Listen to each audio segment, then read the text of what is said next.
kita ke Zahra Munirara.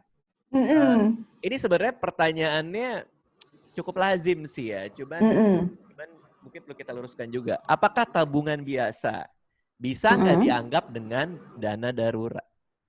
Ya, buat seorang Raditya Dika pertanyaannya lazim, tapi buat banyak banget followers di tempat aku juga masih aja banyak yang bertanya tentang, Mbak emang beda ya tabungan sama dana darurat? Artinya, this is the best time. Kalau aku tuh suka banget dapet pertanyaan kayak gini, karena this is the best time for me untuk ngasih tahu lagi kenapa sih di masa pandemi ini teman-teman tuh banyak yang kayak kesulitan, padahal sebelumnya bilang ada kok cash di tabungan.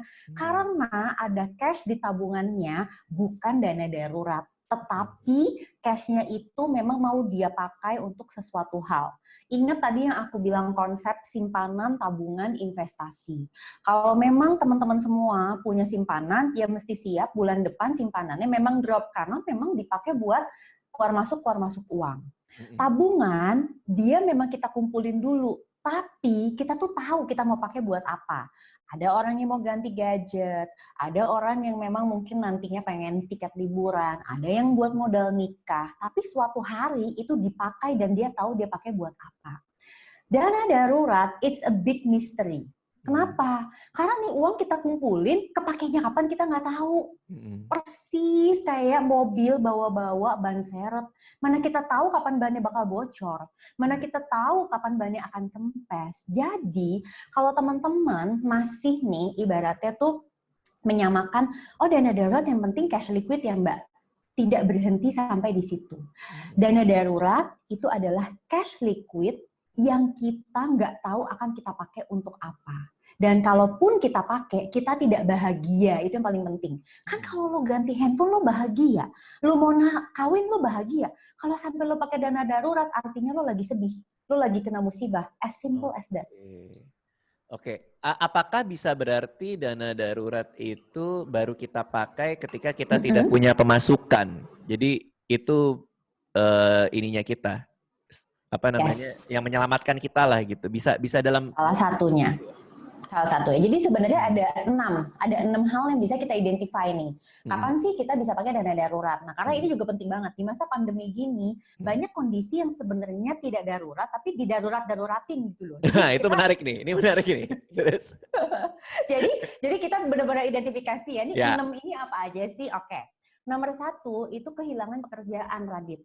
Jadi either teman kita kena PHK atau misalnya teman kita pemasukannya drop sedrop-dropnya. Itu kan sekarang banyak yang kondisi seperti itu. Nah, ini boleh pakai dana darurat. Tetapi pemakaian dana daruratnya betul-betul hanya untuk mengganti biaya hidup utama. Bukan untuk tetap memiliki gaya hidup yang sama. Itu beda loh. Jadi yang penting kalau misalnya makan, kita bisa makan. Tapi ya kalau emang kita belum bisa beli steak dan lain-lain, ya jangan beli dulu. Istilahnya tuh kayak gitu, karena kondisi lagi prihatin. Yang kedua, kita boleh pakai dana darurat kalau kita kena musibah sakit, tapi kita nggak punya asuransi kesehatan, dan BPJS Kesehatan kita tidak laku di tempat kita berobat. Misalnya kayak gitu. Itu boleh pakai dana darurat. Yang ketiga, kita boleh pakai dana darurat kalau misalnya nih alat transportasi yang biasa kita gunakan sehari-hari rusak. Ya kecuali kalau misal teman-teman saat ini masih di rumah aja, tapi kan aku harapin podcast kita ini kan evergreen ya, jadi istilahnya untuk selamanya. Jadi kalau nanti nih teman-teman punya alat transportasi rusak, boleh pakai dana darurat untuk misalnya ganti ban, atau misalnya nggak punya asuransi kendaraan tuh boleh pakai dana darurat. Terus yang keempat, boleh pakai dana darurat kalau misalnya perabot rumah tangga utama itu rusak. Contoh, kemarin nih, baru juga start pandemi, anak gue semua sekolah dari rumah, tiba-tiba jeret, AC kamar anak gue yang pertama mati.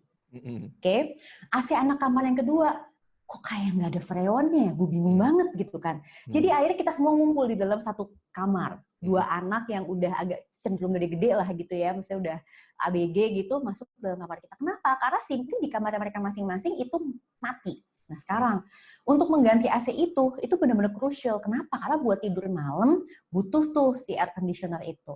So, boleh pakai dana darurat untuk itu.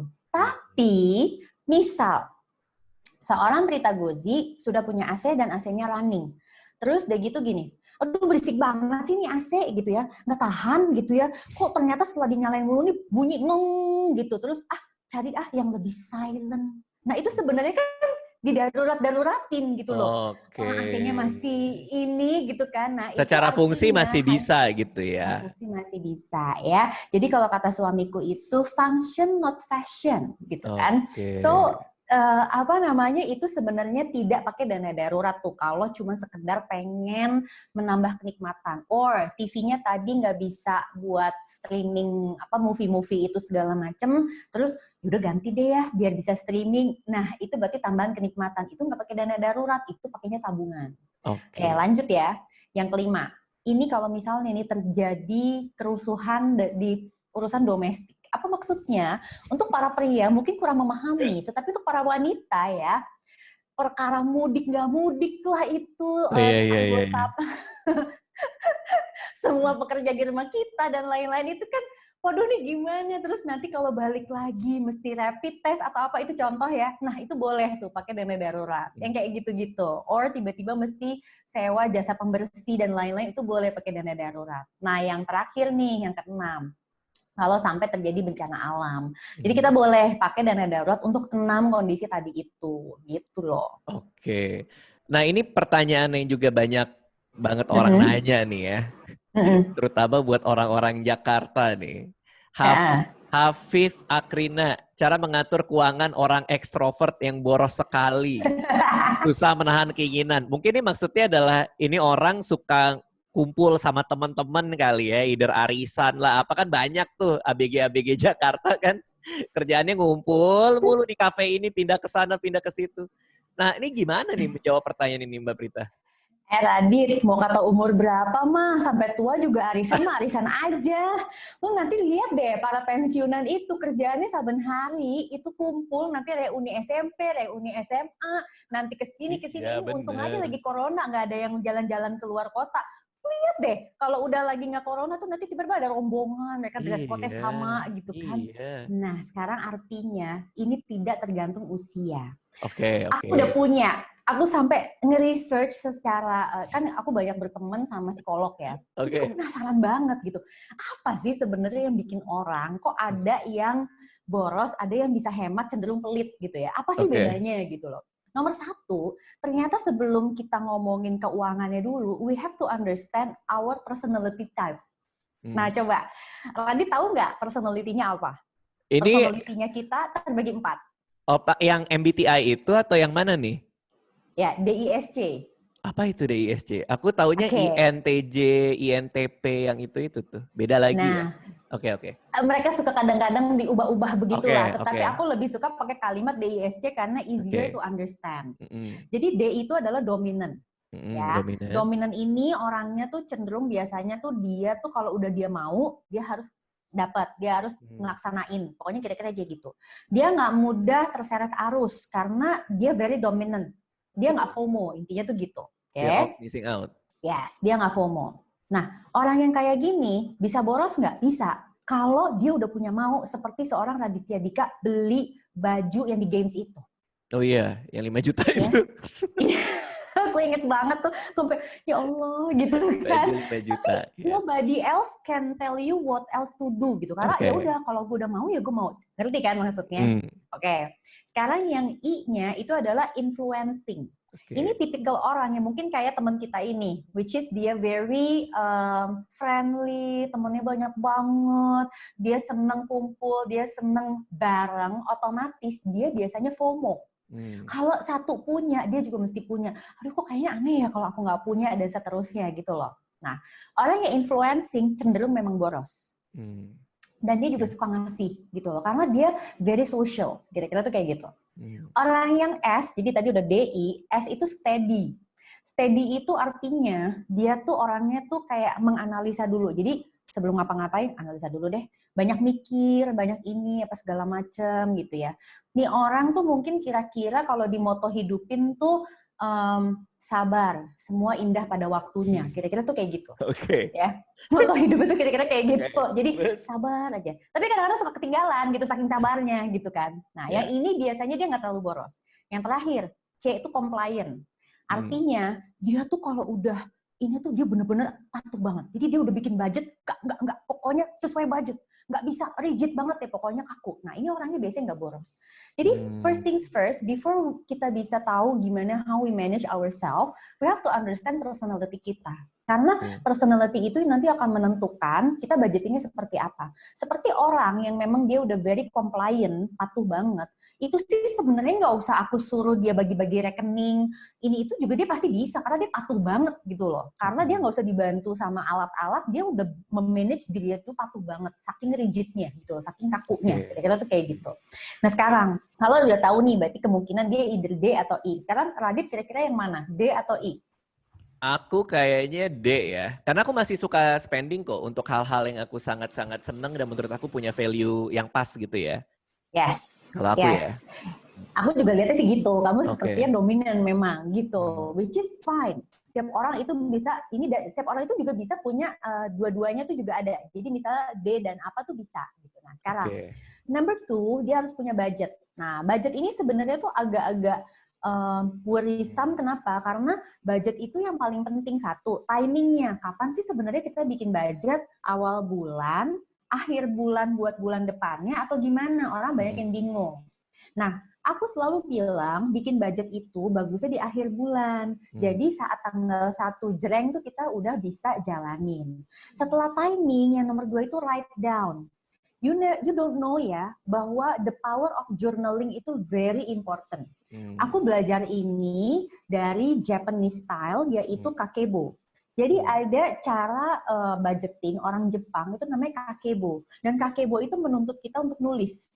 Karena dengan menulis, itu rupanya secara psikologis, kita tuh menanamkan semua tulisan kita itu ke otak kita. Sehingga alam bawah sadar kita itu tuh jadi membuat kita tuh akan patuh. Kira-kira tuh kayak gitu.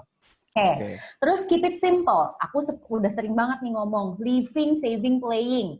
Udahlah, nggak usah dibikin terlalu banyak pos-pos, udah bikin aja 3.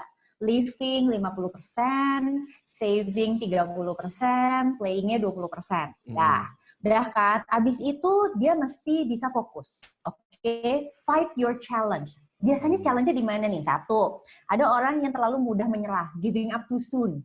Jadi, kayaknya nggak, ini deh, jadi belum dicoba aja, it doesn't work for me. Lah ya, kalau mindset-nya begitu, ya pasti akan fight-nya tuh fighting spirit-nya nggak ada.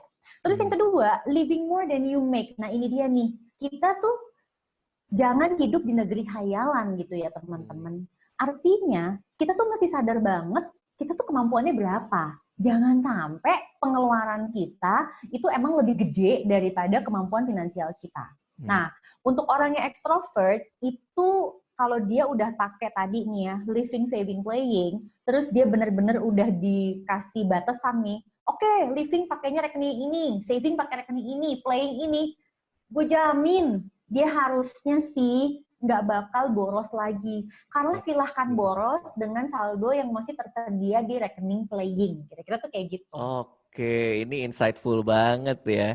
Jadi kalau kita mau sarikan, cara ngatur keuangan orang extrovert yang boros sekali menahan keinginan adalah dengan nge-budget dulu dan pastikan untuk berboros itu ada di budget untuk playing. Begitu di budget untuk playing itu udah habis, ya udah lu udah nggak punya kuota lagi buat berboros-boros ria gitu. Mbak, ini jawabannya apa ya? Daging semua ini bagus banget ya. Jangan ya udah deh. Nggak apa-apa. Nggak, maksudku terima kasih loh. Sangat-sangat detail loh jawabannya. Menurut aku banyak banget kebantu teman-teman gitu. Kita ke pertanyaan selanjutnya ya. Yes. Oke.